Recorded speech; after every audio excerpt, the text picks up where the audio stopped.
আসসালামু আলাইকুম সম্মানিত বিয়াস, আশা করি আপনারা সকলে ভালো আছেন। আল্লাহর অশেষ রহমত এবং আপনাদের দোয়া আমি ভালো আছি। ভিডিওতে যে গাছটি দেখতে পাচ্ছেন, এই গাছটির নাম হলো বনমরিচ বা বনজাল নামে পরিচিত। এই গাছের সাহায্যে এটা কষ দিয়ে কাটা স্থান বা ক্ষত স্থান ঠিক করা যায়, এমনকি এই গাছের শিকড় দিয়ে একশিরা রোগ ভালো করা যায়। বা যাদের শরীরে দাউদ চুলকানি খুজলি পাচরা আছে, সেই বিষয়ে এই গাছের সাথে চিকিৎসা করা যায়।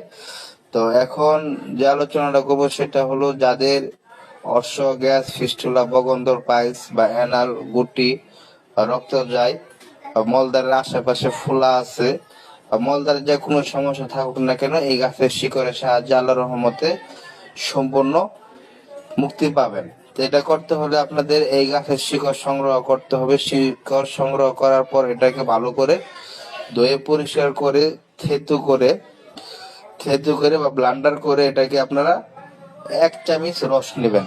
নাপা সিরাপের যে ভিতরে একটা সাদা চামচ থাকে, সেই চামচ দিয়ে 1 চামচ রস নেবেন।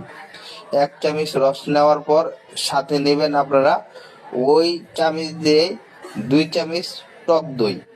সাথে নেবেন 2 চামচ টক দই এবং 1 চামচ এই গাছের শিকড় থেতু করে বা ব্লান্ডার করে 1 চামচ রস।